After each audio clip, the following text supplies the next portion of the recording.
ភាពទៅតជាមួយនឹងការរ៉ានពីរបៀបនៃការរ៉ាននៅក្នុង survey ដែរអូខេអញ្ចឹងយើងឥឡូវយើងមក practice នៃការរ៉ានតិចសិនចុះចានេះយើងត្រូវ add ឈ្មោះ add name add domain name និងរើស file directory របស់វានេះយើងចូលទៅក្នុង website ឥឡូវខ្ញុំបើកនៅ survey មកអញ្ចឹងយើងបាន survey មួយនេះអញ្ចឹងយើងចូលមកកាន់ website នេះមកបន្តមកយើងដាក់ឈ្មោះអញ្ចឹងឈ្មោះយើងអាចដាក់គេ exercise 1 ហើយ domain យើងអាចដាក់ exercise 1 exercise1.com មកអញ្ចឹងយើងអាច access ថា exercise 1ទៅគឺវានឹងបានហើយអូខេបន្តមកទៀតគឺយើងអាចធ្វើការរើស directory របស់យើងមកអូខេអញ្ចឹង directory របស់យើងគឺយើងអាចទៅរើសមើល file project របស់យើងអញ្ចឹង project របស់ខ្ញុំនៅក្នុង video course ក្នុង video course PHP ហើយនៅក្នុង practice នេះ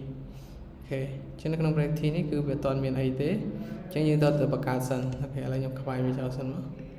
យើងរើសសិនក៏បានដែរតែយើងទៅបង្កើតនៅក្នុងកូដរបស់យើងចូលនេះ project របស់យើងអញ្ចឹងយើងបង្កើតនៅក្នុងនឹងមកខ្ញុំសុំ hide តិចអូខេអញ្ចឹងយើងបង្កើតនៅ folder មួយដើម្បីក្តោបនៅ project របស់យើង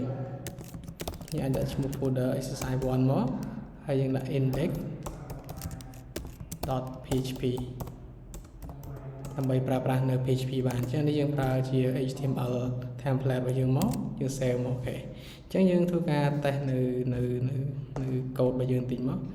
គឺយើងអាចដាក់ comment អញ្ចឹងដើម្បីទៅ save PHP បានគឺយើងប្រើនៅសញ្ញាធំជាងសញ្ញាតូចជាងសញ្ញាសួរហើយ PHP បន្ទាប់មកយើងទៅ save កូដ PHP របស់យើងនៅក្នុងហ្នឹងទៅអូខេអញ្ចឹងយើងអាច practice បានទៅមួយនេះមក PHPហើយយើងបិទមកវិញចង់បិទមកវិញគឺយើងសញ្ញាសួរឲ្យបិទមកវិញអូខេចឹងនេះទៅជាមួយនឹងកូដ PHP យើងអាចទៅ save កូដ PHP នៅក្នុងនឹងបានអញ្ចឹងយើងអានេះយើងមកនិយាយអំពី comment របស់ PHP យើង comment ដើម្បី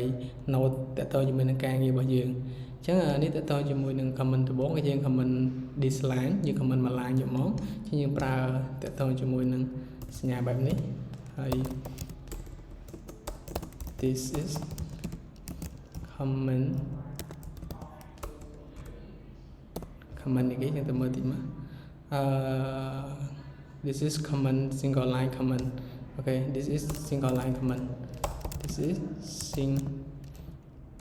single line comment okay ចានេះទៅជាមួយនឹង single line comment យើងអាច comment កូដរបស់យើងនៅក្នុងនឹងបានអូខេទៅយើងមើលបន្តទៀតទៅជាមួយនឹងនេះគេទី2គឺយើងអាច comment ប្រើ single line នេះគ្នាតែយើងប្រើសញ្ញាសួរសញ្ញាត្រង់ជ្រូកអូខេចានេះទៅជាមួយនឹង this is also single line comment នេះគ្នាអូខេអញ្ចឹងទៅមើលបន្តទៀតទៅជាមួយនឹង comment យើងអាច comment ទៅដល់ទាំងមូលបានដែលយើងប្រើសញ្ញាផ្កាយអញ្ចឹងគេហៅ multi line comment អូខេអញ្ចឹងយើងប្រើចេះមកហើយសញ្ញាផ្កាយអញ្ចឹង this is multi line comment នេះទៅជាមួយនឹង comment ដែលយើង comment multi line ច្រើន line នៅក្នុងពេលតែមួយគឺយើងប្រើបែបហ្នឹងនៅក្នុងPHP អញ្ចឹងយើងអាចទៅ save comment បាននៅក្នុងហ្នឹងអូខេអានេះទៅជាមួយនឹងខ្ញុំគ្រាន់តែ demo ទេយើងចូលទៅតើមើលលំហាត់របស់យើងមកទៅអញ្ចឹងដើម្បី print HTML print PHP បានយើងចង់ឲ្យឃើញនៅក្នុង browser របស់យើងបានគឺយើងត្រូវប្រើ echo អញ្ចឹង echo យើងអាចហៅ echo ហើយយើងប្រើ text ដែលយើងចង់ print នៅក្នុង browser របស់យើងអូខេអញ្ចឹងឥឡូវយើងអនុវត្តលំហាត់ទី1នៅក្នុងនេះតែម្ដងទៅចានេះយើងអត់អីទេវាគ្រាន់តែជា comment ទេយើងទុកវាចោលនៅក្នុងហ្នឹងអញ្ចឹងយើងទៅមើលលំហាត់ទី1របស់យើងគឺយើង print ពាក្យថា hello laravel course តាមពិតគួរតែ hello php course ដោយសារតែអានេះខ្ញុំដាក់វានៅក្នុងថ្នាក់ laravel របស់ខ្ញុំអូខេអញ្ចឹងយើងអាចធ្វើការហៅ echo មកហើយ hello PHP course ដោយសារតែយើងរៀនទៅលើ PHP អូខេអញ្ចឹងយើង save មកអញ្ចឹងដើម្បីធ្វើការ run បានដូចយើងនិយាយមិញអញ្ចឹងគឺយើង run លើ survey អញ្ចឹងយើងចូល survey មកនេះយើងមាន exercise 1អញ្ចឹងយើងទៅរើស file directory របស់យើងវិញមកអញ្ចឹងនេះ exercise 1យើងរើសមកកុំរើស index នេះយើងរើសតែ folder ដែលយើងបង្កើតបានហើយអូខេអញ្ចឹងយើងធ្វើការចុចមក add មក យើង add ទៅគឺវាបានហើយអញ្ចឹងដើម្បីធ្វើការ access បានយើងចូលនេះតោះនេះមកគឺវាកំពុងតែ access នៅក្នុងនេះឃើញទេអញ្ចឹងវាបាននៅ text មួយដែលមានឈ្មោះថា hello php course ចឹងនេះខ្ញុំសូម copy ដាក់នៅក្នុង browser នេះមកដោយសារនេះនៅក្នុង slide កុំឲ្យវាពាក់ព័ន្ធគ្នាអូខេចឹងយើងដាក់នៅក្នុងនេះមកអូខេអញ្ចឹងនេះតើតើជាមួយនឹងលំហាត់ទី1របស់យើងគឺមាន hello php course ឥឡូវយើងចង់ update គេទៀតមិញ exercise យើងមានប៉ុណ្ណឹងទៅគឺ I'm a web developer អូខេអញ្ចឹងយើងដាក់ I'm a web developer មក show ចំណាំមួយទៀត I'm a web developer អូខេអញ្ចឹងយើងថាយើងគឺជា web developer អញ្ចឹងយើងធ្វើការ save មកអញ្ចឹងយើងធ្វើការ refresh